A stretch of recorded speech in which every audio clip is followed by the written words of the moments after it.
Assalamualaikum warahmatullahi wabarakatuh. Jumpa lagi bersama Bapak Andika Desparesi dan selamat datang kembali di Laboratorium Kimia Terapan SMK Antasari Pekanbaru. Baik, hari ini Bapak akan menjelaskan mengenai grinding sizing, tapi prosesnya langsung di laboratorium. Minggu lalu kita sudah membahas mengenai teorinya. Hari ini kita lanjutkan mengenai proses pelaksanaannya seperti apa. Jadi anak-anak, siapkan catatan kalian di rumah. Apa-apa saja yang perlu disiapkan, apa-apa saja yang perlu diperhatikan, serta setelah mendapatkan produk nanti itu apa dan bagaimana cara pengolahannya. Ayo, simak terus video Bapak, silakan check out. Stop, sebelum masuk lab, ingat ini adalah kawasan wajib pakai masker dan cuci tangan. Jadi anak-anak, sebelum masuk lab kalian diwajibkan cuci tangan menggunakan sabun di tempat yang sudah kita sediakan sebelah sana. Nah, kemudian tangannya dikeringkan, setelah itu baru menggunakan handscoon, jas lab, masker, dan face shieldnya. Agar apa? Jadi supaya kita di sini dapat memutus mata rantai penyebaran COVID-19. Semoga wabah ini segera berakhir dan kita bisa segera belajar tatap muka. Sip.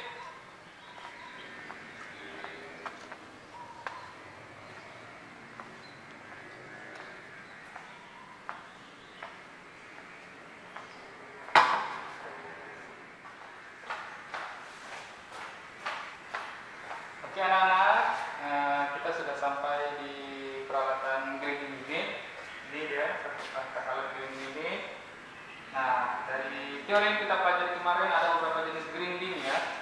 Salah satunya yang menggunakan metode impact atau tumbukan. Nah, peralatan kita di sini menggunakan jenis disc mill. Nah, apa itu disc mill? Mari kita lihat. Disc mill merupakan salah satu peralatan grinding atau alat grinder yang dapat menghancurkan bahan menjadi butiran yang lebih kecil dengan menggunakan metode tumbukan. Nah, jadi apa saja bagian dari grinding ini atau grinder ini? Mari kita lihat ya. Yang pertama, di sini ada kolom atau bagian input, istilahnya kita kenal dengan feeder, bagian pompa masuk di sini. Kemudian di sini ada pengatur feeder. Jadi saat bahan atau butiran ataupun umpan yang berukuran lebih besar masuk dan saat terjadi loading yang lambat, pengatur feeder ini bisa kita gunakan agar proses feednya lancar ke dalam proses grindernya. Oke, kemudian kita bisa buka. Nah, proses pembukaan seperti ini ya. Nah, ini bagian dalam grinding yang akan disc mill. Disc millnya itu ini ya. Jadi plat yang diberikan baja-baja tempat terjadinya tumbukan antara logam ini dengan butiran atau umpan yang kita masukkan. Oke. Kemudian ini merupakan jalur masuk umpan tadi ke dalam grinding. Nah, kemudian di sini kita mengenal namanya screen. Screen ini seperti saringan ya. Jadi kita memiliki 3 jenis saringan, nomor 1 yang di sini, nomor 2 dan nomor 3. Nomor 1 itu porositasnya lebih kecil. Jadi untuk membentuk atau menyaring butiran tadi targetnya adalah tepung, ya, tepung yang halus. Nah, ada yang porositasnya yang lebih sedang, ini nomor 2 sedang. Ini juga kita bisa pakai sesuai kebutuhan yang diinstruksikan nantinya. Apa yang ingin kita buat? Apa target hasil produk yang kita inginkan? Nah, begitu juga yang nomor 3 porositasnya lebih besar. Apa? Ke sini. Nah, jadi yang lewat ke sini yang besar-besar saja nanti dari hasil tumbukan antara plat disk ini dengan umpan yang masuk.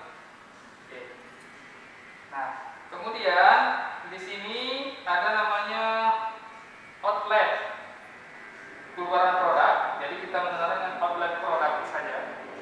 Nah, jadi umpan yang masuk diproses, dihancurkan di dalam tubuh grindingnya, kemudian outputnya keluar melalui outlet produk. Itu akan kita tampung dengan menggunakan wadah nantinya. Oke, anak-anak, sampai di sini paham bagian-bagiannya? Kalau tidak paham, laksanakan proses grinding. Nah, kita harus mengecek apakah peralatan kita ini sudah bisa bekerja dengan baik atau tidak. Nah, apa saja yang perlu dicek? Yang pertama, kebersihan. Kebersihan paling penting karena kita akan menghasilkan produk seperti tepung yang bisa digunakan untuk membuat makanan dan sebagainya. Jadi kita harus menjaga feed dan outlet produknya bersih dari kotoran-kotoran yang tidak kita inginkan. Caranya yang pertama, kita cek bagian feeder, ya, bagian feeder, apakah masih ada kotoran produk sebelumnya atau umpan sebelumnya. Kalau masih ada, silakan kita bersihkan dengan menggunakan kuas, sehingga benar-benar nanti umpan yang masuk adalah umpan pure, umpan yang kita harapkan, ya. Oke. Kemudian bagian dalam grinding kita cek juga, apakah masih ada sisa-sisa proses sebelumnya. Kalau masih ada, silakan dibersihkan agar tidak mengganggu hasil yang kita peroleh nantinya. Nah, oke, setelah bersih, sebelum ditutup, nah, kita harus memasang screen agar butiran yang kita harapkan tadi adalah butiran yang lebih kecil dari butiran yang masuk atau butiran umpan, sehingga kita lebih mudah mendapatkan produk yang lebih halus nantinya saat melakukan proses sizing. Oke, cara memasang screen. Nah, cara memasang screen itu harus pas. Supaya apa? Supaya umpan yang masuk melalui feeder tidak langsung lewat di sini, soalnya di sini ada bagian yang bolong. Nah, bagian bolong itu harus tertutup oleh screen. Nah, oke. Nah, tanda dia pas, ada bunyi klik. Nah, itu berarti pas pemasangannya. Dan saat ditutup, itu tidak ada hambatan, mudah saja tertutup. Tapi kalau tidak pas, dia akan menyangkut. Oke. Nah, setelah semuanya clear, bersih, kita akan tutup bagian tubuh dari grinder ini. Ya, kita kuatkan sampai ketat supaya tidak ada kebocoran lagi, ya, di bagian sini. Oke. Kemudian kebersihan outlet produk juga harus dilihat, ya. Kalau masih kotor, silakan dibersihkan dengan menggunakan kuas yang ada. Nah, setelah satu peralatan grinding ini oke, bersih. Nah, hal yang paling penting kita harus mengecek di bagian belakangnya adalah belting. Oke, sini kita lihat. Oke. Apa itu belting? Seperti rantai, ya. Rantai yang berbentuk yang terbuat dari karet tebal. Ya, karet tebal yang berfungsi sebagai media penghubung antara dinamo penggerak atau motor dan grindernya atau disc millnya, ya. Nah, jadi kalau ini rusak, otomatis proses grinding tidak bisa dilaksanakan. Nah, alhamdulillah peralatan kita dalam kondisi prima, sudah bagus, kencang, kokoh, ya. Sudah bisa kita laksanakan proses grinding. Oke, anak-anak, sampai di sini paham?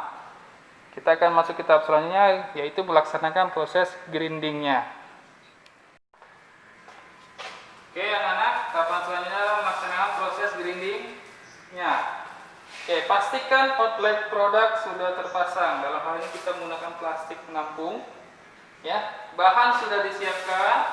Dalam hal ini kita menggunakan beras, ya. Kita menggunakan beras. Ini contohnya saja. Kita bisa menggunakan kacang hijau untuk membuat tepung kacang hijau, jagung untuk membuat tepung jagung, dan sebagainya. Oke. Nah, setelah outlet produk sudah terpasang, kemudian stop kontak kita hidupkan dengan posisi on. Oke. Nanti akan ada suara yang agak besar saat motornya berjalan. Kalian jangan panik, tetap rileks dan tetap fokus melaksanakan praktikum ini.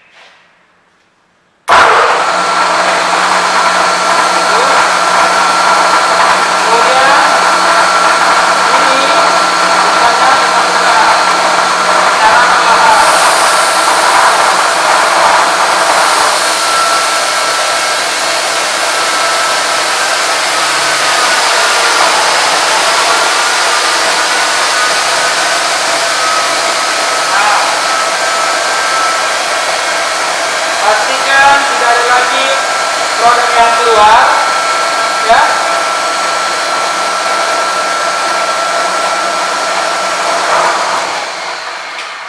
Oke, sebelum mematikannya, pastikan tidak ada lagi outlet yang keluar. Itu sudah kita anggap semua umpan sudah dihancurkan. Nah, sudah tertampung di dalam outlet penampung kita. Nah, kemudian baru dimatikan saklarnya ke posisi off.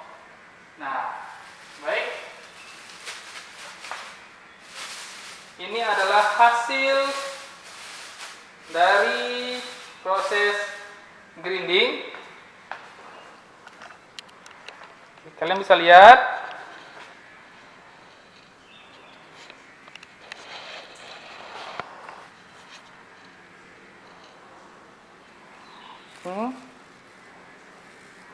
Ukurannya menjadi lebih kecil, lebih halus. Nah, jika nanti masih terdapat butiran-butiran, berarti kalian masih ada kesalahan dalam memasang screennya tidak tepat, sehingga masih ada butiran-butiran yang lolos langsung ke outlet produk.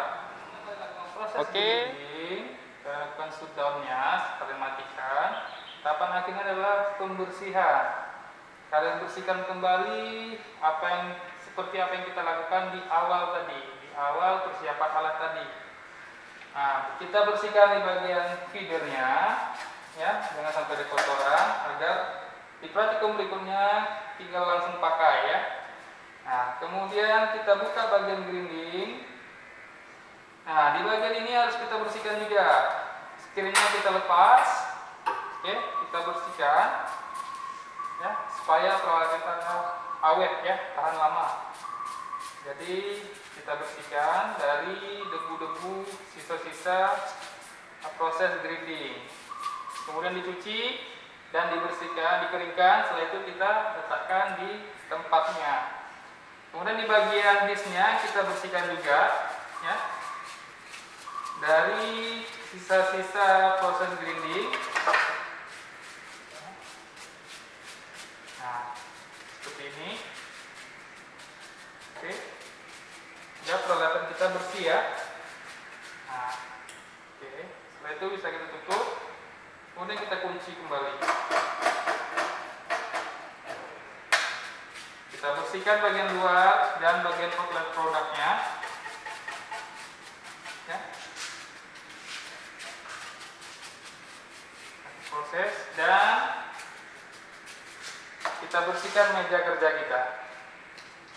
Oke, anak-anak, sampai di sini paham bagaimana proses praktikum grinding, mulai dari persiapan, startup, shutdown, dan membersihkan area kerja kita. Alhamdulillah, mudah-mudahan apa yang kalian tonton hari ini bisa menjadi ilmu bagi kalian, sehingga bisa paham nanti saat melakukan proses praktikum secara tatap muka di Laboratorium Kimia Terapan SMK Artikasari Pekanbaru. Oke, tapi jangan kemana-mana. Setelah ini kita lanjutkan dengan proses sizing, ya. Kalian boleh istirahat sebentar. Setelah itu kita lanjutkan.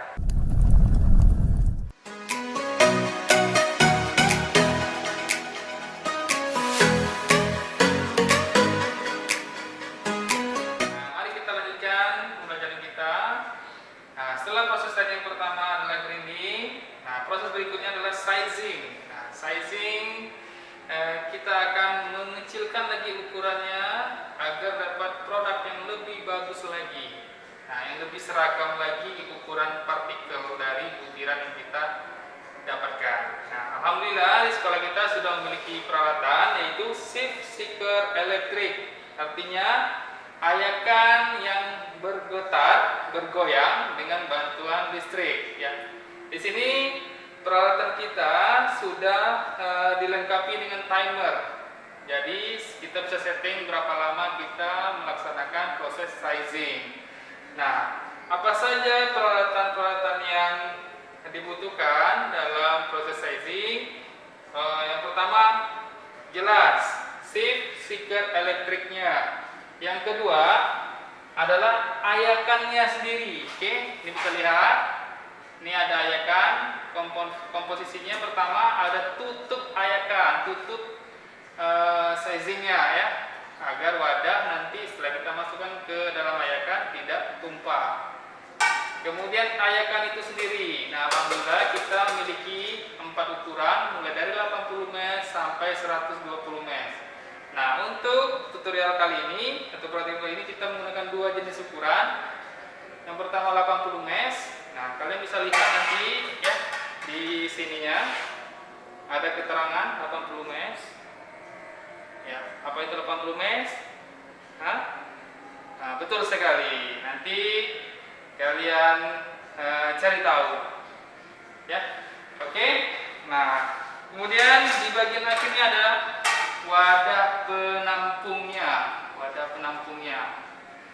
Nah, bagaimana apa saja yang harus kita siapkan sebelum melaksanakan startup? Yang pertama kita pastikan peralatan kita bagus.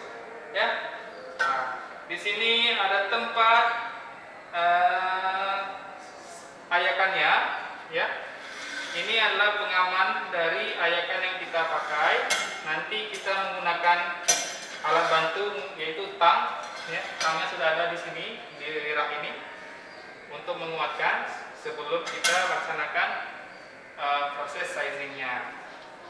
Kemudian bersihkan area kerja dengan menggunakan kuas.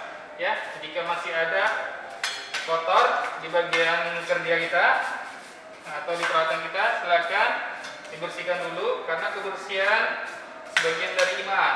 Ya, ingat kebersihan akan mempengaruhi hasil kualitas dari produk yang kita peroleh. Kalau kotor, otomatis produk yang kita peroleh kurang maksimal, kurang bagus. Ya, oke.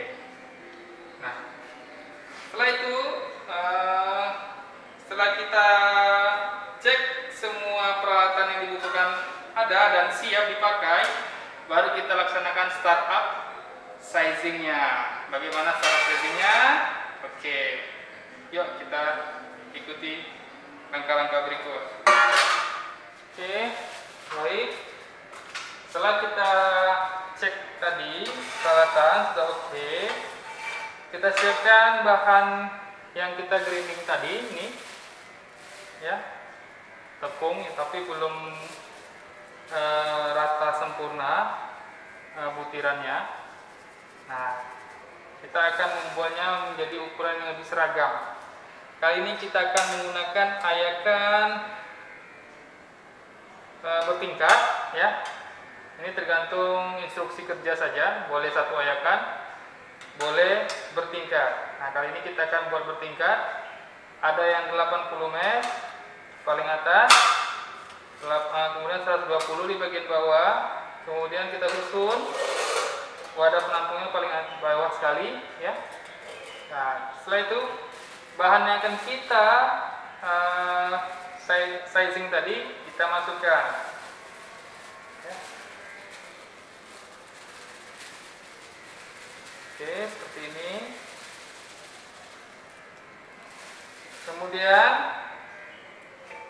sebelum kita tutup, sebaiknya dikasih pelapis lagi supaya butiran ini tidak berterbangan atau tidak melewati media penutup ini nantinya. Jadi seperti ini, ya. Oke, baru ditutup.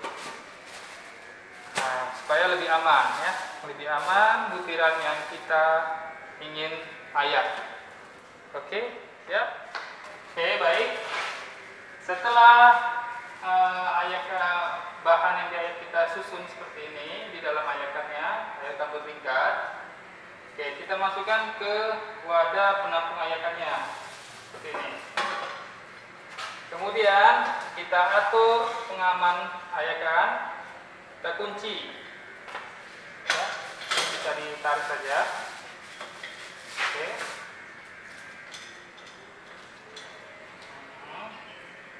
Ini agar lebih aman kita menggunakan tang. Ya. Diketatkan, jangan terlalu ketat pula. Oke, secukupnya saja. Nah, jika rasanya sudah aman, persiapan untuk ayakan rasanya sudah ready, kita lakukan proses startup ya. Startup akan memulai operasi ya. Kita colokkan stop kontak ini ke sumber listrik. Oke. Kemudian di sini ada beberapa tombol, dua tombol. Satu tombol power, satu lagi potensio yang dapat mengatur otomasi waktu, timernya ya. Berapa lama waktu yang kita perlukan atau yang diinstruksikan untuk mengayak. Oke. Setelah ready, kemudian kita atur dulu waktunya, misalkan 2 menit. Nah, kita atur di sini ada skalanya, kita atur 2 menit. Setelah tepat skalanya di 2 menit, langsung kita hidupkan power. Ya, inilah proses save seconds-nya. Ya. Nah, kita akan menunggu waktu selama 2 menit dengan hitungan mundur. Setelah 2 menit, ayakan akan berhenti dengan sendirinya dan lampu indikatornya akan hidup.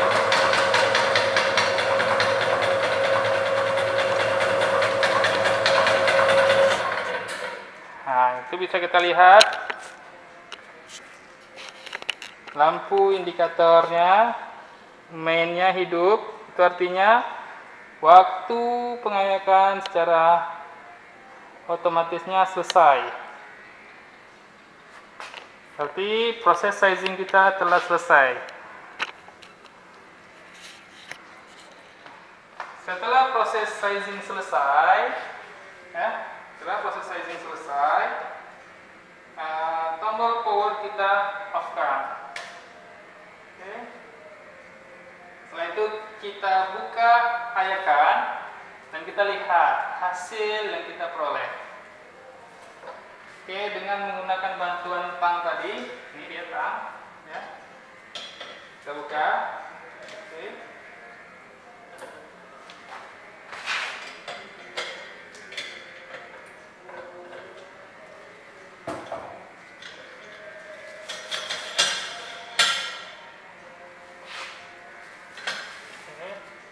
Inilah hasil dari ayakan kita. Kita lihat seperti apa yuk. Baik, ini dia produk yang telah kita sizing. Kita buka secara perlahan bagian tutup ayakannya, kemudian bagian plastiknya, pengamannya. Nah, kita lihat ayakannya bertingkat tadi 80, 120 dan wadah penampung. Oke, ini kita lihat di 80 mesh ada butiran yang tertahan. Di 120 mesh ada butiran yang juga tertahan. Nah, ini wadah penampung yang ukurannya seragam, rata-rata di ukuran 120 mesh. Artinya apa? Ini dikategorikan namanya yang tertahan, disebut oversize, berarti size-nya itu lebih dari 80 mesh sehingga dia tidak lolos di ayakan 80 mesh. Nah, sedangkan ini disebut juga oversize juga di ayakan 120 mesh, bisa jadi di ukuran 100 mesh. Jadi butirannya lebih besar daripada ayakan ms, sehingga dia tertahan di 120 ms. Nah, sedangkan di wadah penampung ini adalah ukuran yang kita harapkan yaitu 120 ms. Ya, ini sudah seragam 120 ms. Nah, bentuk tekstur dari masing-masing butiran ini sangat berbeda. Ada yang kasar, sedang, dan halus. Nah, apa namanya produk yang di sini? Di sini disebut adalah produk undersize, berarti yang lolos melewati ayakan 120 ms atau ayakan di atasnya. Ini namanya produk dengan golongan undersize. Oke anak-anak, sampai di sini paham bagaimana proses penggunaan grinding, dilanjutkan penggunaan sizing. Tapi setelah dapat produk ini langsung dikemas, kemudian bisa dipakai untuk pembuatan produk-produk lainnya. Oke, nah kerjaan kita belum selesai karena baru mendapatkan produk, sedangkan kita harus membersihkan alat sebelum kita meninggalkan laboratorium. Nah, bagaimana anak-anak? Apakah kalian sudah mengerti mengenai KD 4.8 yaitu melaksanakan proses grinding sizing? Bagus, alhamdulillah. Semoga tontonan ini bisa bermanfaat bagi kalian. Mudah-mudahan nanti setelah kita bisa melaksanakan praktikum tatap muka, kalian sudah siap dengan hal-hal apa saja yang perlu kalian siapkan sebelum melaksanakan proses grinding sizing. Oke anak-anak, mudah-mudahan kalian paham dengan apa yang Bapak jelaskan.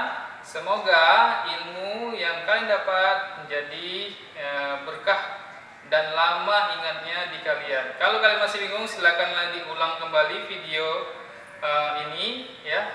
Mudah-mudahan kalian setelah menontonnya berkali-kali, Bapak harap kalian makin paham bagaimana sih prinsip dari penggunaan dua alat ini.